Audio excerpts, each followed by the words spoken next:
प्रणाम प्रभु जी। प्रणाम। कहना चाहेंगे? प्रभु जी, एक क्वेश्चन था हाँ, कि बोलिए। अगर किसी को कोई व्यक्ति है तो उसको किसी कार्य में बार बार असफलता मिलती है, तो क्या भगवान की इच्छा मानकर उसे छोड़ देना उचित है या प्रयत्न करते ही रहना चाहिए? आपने कहा कि किसी को क्या है? कोई व्यक्ति है, यदि इसको हाँ। किसी भी कार्य में बार बार असफलता मिलती है, तो क्या भगवान की इच्छा मानकर उसे छोड़ देना चाहिए या प्रयत्न करते ही रहना चाहिए? देखो, वो व्यक्ति चाहता क्या है? वो कुछ पाना चाहता है।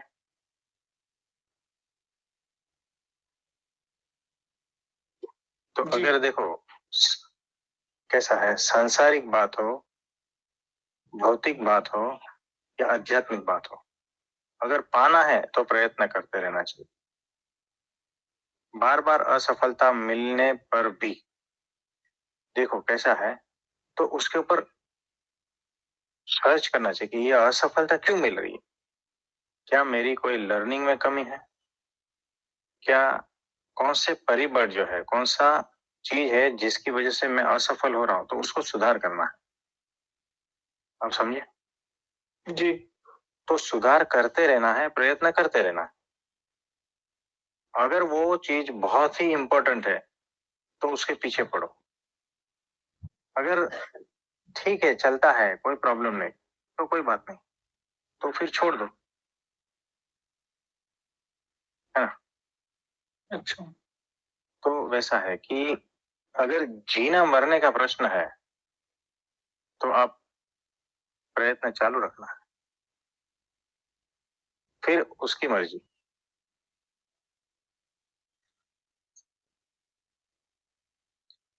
तो पुरुषार्थ, प्रयत्न करते रहना है। जहां पर गलती हो रही है उसको हर बार सुधारना पड़ेगा, हर बार।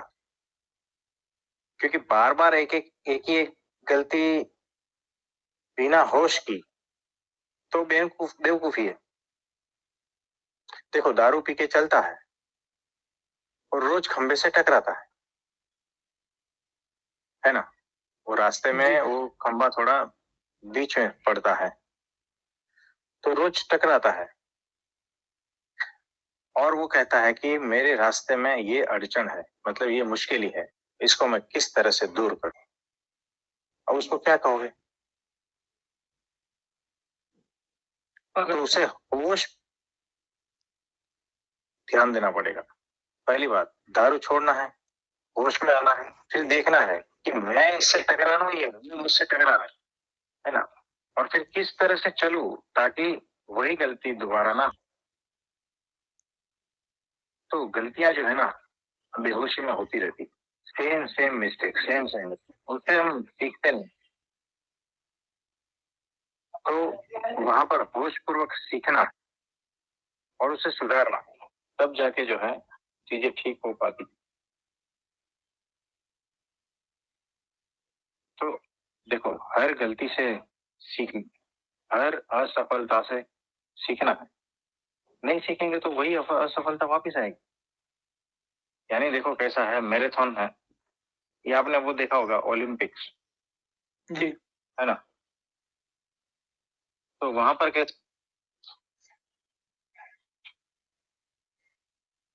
तो टॉप मोस्ट क्या बोलते हैं, रनर, है ना, दौड़वीर, उसमें एक जो है बहुत कमजोर है, तो बार बार जो है वो हार जाता है, बार बार हार जाता है। अब वो अपनी गलती को सुधारेगा नहीं तो आगे नहीं बढ़ेगी। और उतनी भी गलतियां सुधारे फिर भी अगर उसके पास शक्ति नहीं है तो भी वो आगे नहीं बढ़ पाएगा, है ना? और ये सारा कुछ होने के बाद जो है ना, उसके पास नसीब भी होना चाहिए।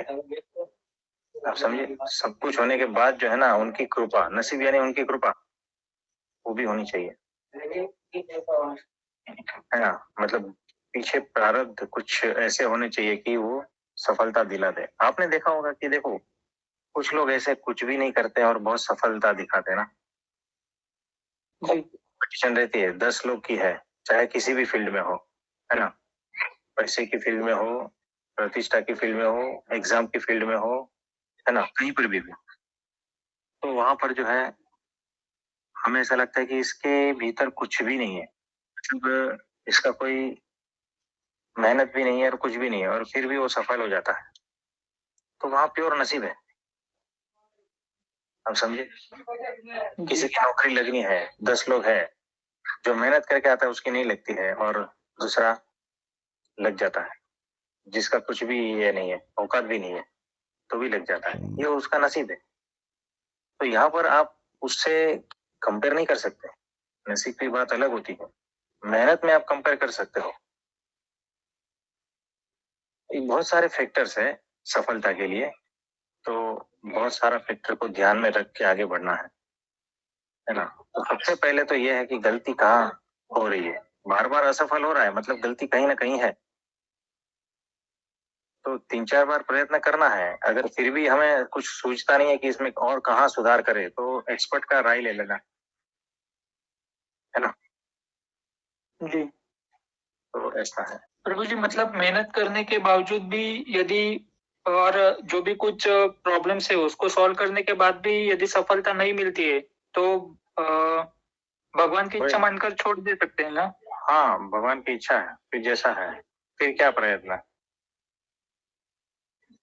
3-4 बार प्रयत्न करो, लेकिन कैसा है, अगर प्रयत्न लगातार करते रहो करते रहो करते रहो करते रहो, और देखना कि प्रयत्न करने के बाद में अंत में जब कुछ जिसके लिए प्रयत्न कर रहे हो वो हासिल हो जाएगा, तो क्या है उसका वैल्यू और क्या है उसका अर्थ। कभी कभी मैंने देखा है कि बहुत प्रयत्न करते रहते अपने शरीर को खलास कर देते हैं, उस प्रयत्न में अपनी जिंदगी को खलास कर देते हैं, उस प्रयत्न में अपने पैसे को बर्बाद कर देते हैं, और फिर अंत में अगर जाके सफलता मिल भी जाती है तो उसकी वैल्यू भी कुछ इतनी नहीं होती है जितना उन्होंने गवा दिया होता है। आप समझे। जी, मतलब उसमें यानी खुशी हम, नहीं होती है मिलने की। हाँ, हमें देखो कैसा है, हमें, मैं प्रयत्न कर रहा हूँ 1 लाख रुपया कमाने का, ठीक है, जी ये एग्जाम्पल दे रहा हूँ। अब मैं बहुत मेहनत करता हूँ, दिन रात मेहनत करता हूँ, कभी भाजी का लारी लगाता हूँ, कभी, है ना, नीचे प्लास्टिक के बर्तन बेचता हूँ, कभी मेहनत मजदूरी करता हूँ, कभी रेलवे में काम करता हूँ, है ना, कभी किसी के घर पे झाड़ू मारता हूँ, ये बहुत सारा कुछ करता हूँ। मुझे 1 लाख रुपए कमाना है और बरसों से लगा हूँ, थोड़ा थोड़ा करके इकट्ठा कर रहा हूँ, लेकिन परेशानियां इतनी है, घर परिवार में समस्या इतनी है, और काफी सारा खर्चा हो जाता है, बीमारियां इतनी है ना। अब ये 1 लाख रुपया कमाने के लिए मैंने मेरे शरीर को खत्म कर दिया सब तरह, और फिर भी जो है सफलता नहीं मिलती है, नहीं मिलती है, नहीं मिलती। मिल भी जाए 1 लाख रुपया, करोगे क्या, वो सारा का सारा शरीर पे खर्च हो जाएगा।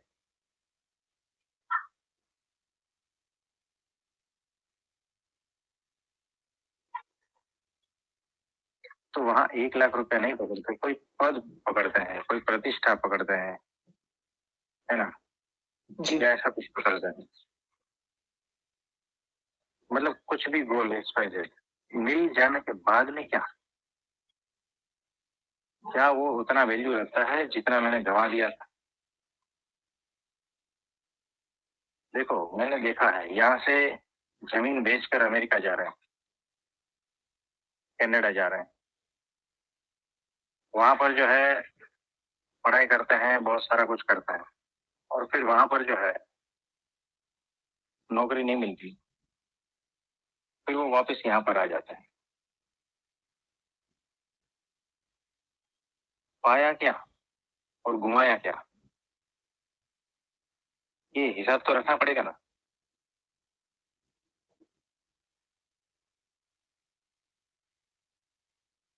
तो ठीक ठाक हर तरह से हर चीज को देखने का, परखने का, फिर निर्णय करने का कि मेरे पास कितनी जिंदगी बची है और मैं ये कर क्या रहा हूँ, क्यों कर रहा हूँ, और ये मिल जाने के बाद में क्या, और इसको पाने के लिए मैंने क्या क्या गंवा दिया। ये सब कुछ हिसाब किताब लगा के उसमें आप कर सकते हो, आगे बढ़ सकते हो। और प्रभु जी नहीं मिला तो डिप्रेशन आता है, वो तो अलग होता है फिर। हाँ वो भी है ना, फिर दूसरा कुछ सोचता नहीं है, क्योंकि सारा जो है मन उसी में लगा दिया था, सारे संसाधन उसी में लगा दिए थे। तो ऐसा भी होता है।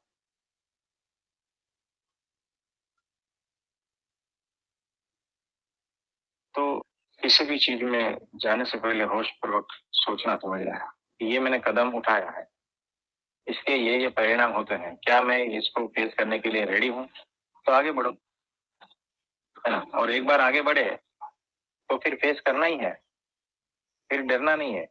मुझे पता था ये आने वाला है ये चीज, तो फेस करना,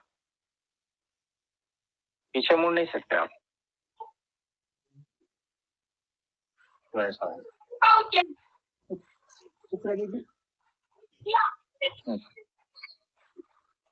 हेलो, नॉइज आ रहा है बहुत पीछे से। हाँ हाँ बोलिए बोलिए।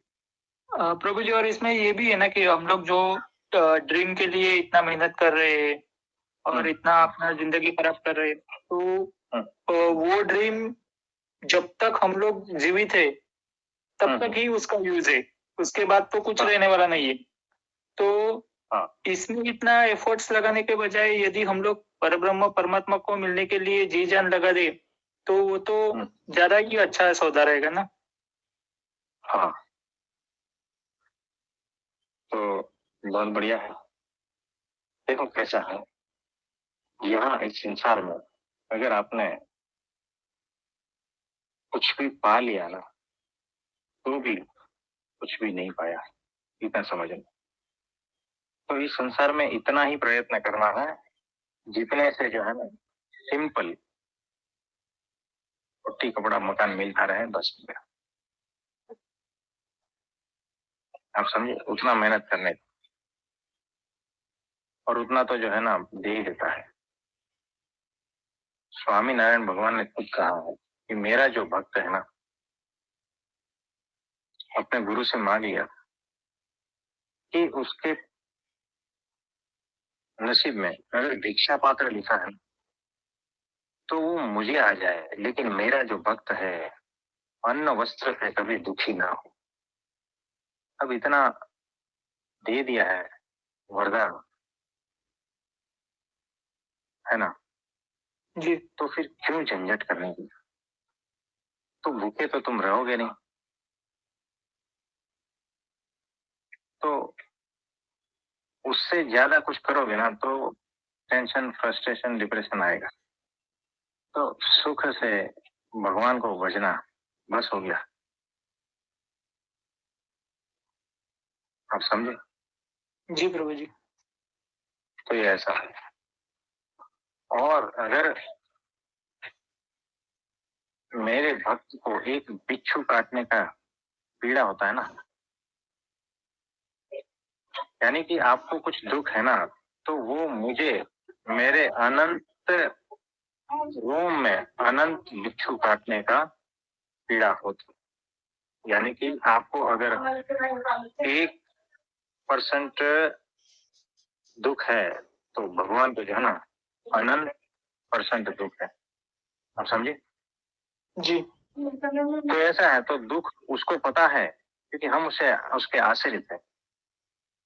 तो ये बात है, क्यों टेंशन लेने का। करता था वही है, उसको देना है तो देगा, नहीं देना है तो नहीं देगा। अगर देना है तो 1-2 प्रयत्न में दे देगा। तो समझे। जी ऐसा है। प्रभु जी, यदि 2-3 बार मेहनत करने के बावजूद भी नहीं मिल रहा है तो हम अपना मार्ग थोड़ा चेंज कर सकते हैं ना। ये मैं ड्रीम के बारे में वगैरह बोल रहा हूँ, भगवान की प्राप्ति के बारे में नहीं। हाँ हाँ, मतलब देखो सांसारिक बात में ये कर सकते हो कि मुझे देखो भाजी बेचने में सफलता नहीं मिल रही, बहुत हथकंडे अपना चुका हूँ, है ना, यानी अलग अलग तरीके से भाजी बेचने का कोशिश किया है मैंने, नहीं बिकती है। मैंने प्लास्टिक का बिजनेस डाल के देखा, वो भी नहीं चलता है। और अलग कुछ बिजनेस डाल के देखा है, नहीं चलता है। और 3-4 अलग अलग ट्राई किए हैं। तो हर बार में से है ना कुछ सीखने का है कि क्या करने से बिजनेस बढ़ेगा, है ना, और क्या करने से, मतलब सब कुछ करने के बाद भी अगर नहीं बढ़ तो फिर उनकी मर्जी। जो चलता है चलने दो, उसको देना है तो देंगे, कोई भी बिजनेस में से देंगे, है ना जी। तो इस तरह से, लेकिन किसी के चक्कर में मत, तांत्रिक के चक्कर में मत पड़ो। 2 पैसा कम आ जाएगा तो चलेगा, तांत्रिक के चक्कर में पड़े ना तो आपका माइंड भी जाएगा, आपका जीवन भी जाएगा, पैसा भी जाएगा, और कहीं के नहीं रहोगे। आपके हाथ में जो मौका आया है ना छूटने का अनंत जन्मों के बाद में, वो भी चला जाएगा। तो समझे? जी प्रभु जी। तो और किसी का कोई प्रश्न रहेगा तो बताइए। प्रभु जी, हमें कैसे पता चले कि हम खाली पात्र बन चुके हैं और ग्रहणशील हैं?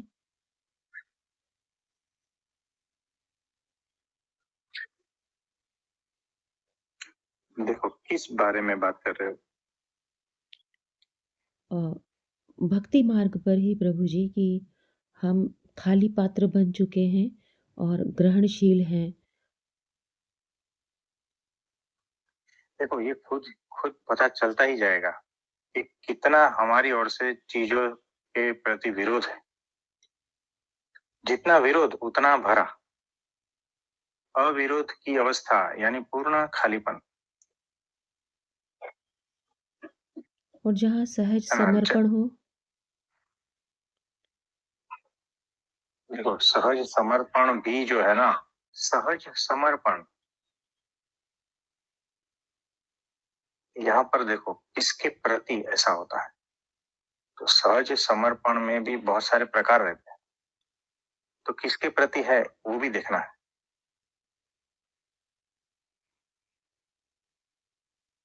तो जैसे जैसे आप अगर अध्यात्म की बात करते हैं, परमात्मा की बात करते हैं, जैसे जैसे पात्र खाली होता जाएगा ना, वैसे वैसे परमात्मा भरता जाएगा। हमें खुद पता चलेगा हम कहाँ है और वो कहाँ है। हमारापन बिल्कुल है ही नहीं तो समझना कि पात्र खाली है। आप समझे? यानी देखो अगर गुरु शिष्य की बात कह रहा हूं उसके संदर्भ में, तो अगर गुरु ने कहा कि ये चीज करना है, तो अगर हमारे भीतर से कुछ विरोध उत्पन्न होता है या कुछ न करने का इच्छा होती है, तो समझना कि हमारा पात्र अभी भी भरा है। भीतर से बिल्कुल अविरोध की अवस्था होती है ना, तब समझना कि पात्र खाली हो चुका है।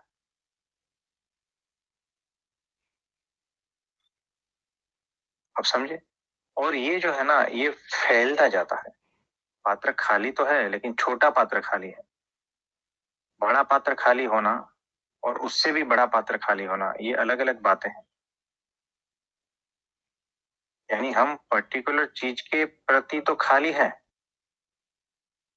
लेकिन बहुत सारी चीजों के प्रति खाली नहीं है। आप समझे? जी। किसी व्यक्ति के प्रति खाली है लेकिन बहुत सारी व्यक्ति के प्रति खाली नहीं है ना। और बहुत सारे अवस्था, बहुत सारा, मानो कि ये पूरा अस्तित्व उसके प्रति खाली नहीं है, तो ऐसा भी होता है। तो पात्र धीरे धीरे बढ़ता जाता है, ये क्वालिटी है इसमें, स्टेप बाय स्टेप बढ़ती जाती है। तो गुरु के प्रति अगर खाली हो गए हम, अक्षर ब्रह्म सत्पुरुष की बात कर रहा हूं मैं, तो समझो वो धीरे धीरे वो फैलता जाता है। इस सारे अस्तित्व के प्रति खालीपनी है, सारा कुछ भरता जाता है, भरता जाता है। यानी ये कैसा है पता है? खाली यानी इसका जो है ना वो नहीं है, क्या बोलते हैं, तलिया क्या बोलते उसको, बॉटम, बॉटमलेस, वैसा खालीपन। यानी अभी मेरापन कुछ बचा नहीं है, यानी वो जो बॉटम था ना मेरा, वो भी नहीं बचा है अभी।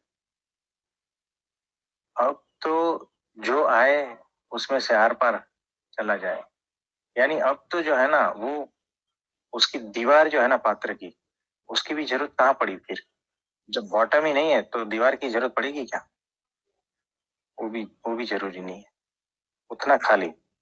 यानी अब पात्र ही नहीं बचा, अब सिर्फ होना मात्र रह गया है। मुझे बताओ, एक अदृश्य पात्र है हवा में, कैसे ढूंढोगे उसको? पात्र बोल सकते हो तो दिखता ही नहीं, जो महसूस भी नहीं होता है, जो टच में भी नहीं आता है, नहीं। तो ऐसी बात हो गई। तो वैसा खालीपन, और वैसा खालीपन अगर है तो वो भरापन ही है पूरा। यानी इस तरह से हो जाओ कि पूर्णत्व से भर जाओ, यानी पूर्णत्व ही हो चुके हो ना आप। अब क्या बचा? कुछ नहीं। तो ऐसा है। और कुछ पूछना चाहोगे? नहीं प्रभु जी, धन्यवाद। हाँ जी, नमस्ते। तो आज गुणातीत सत्र का अंतिम दिन है, आप सबको उसमें शामिल होना है। तो आप सभी का बहुत बहुत धन्यवाद, और सबके लिए हम प्रार्थना करते हैं। सबको बहुत बहुत नमस्ते, प्रणाम।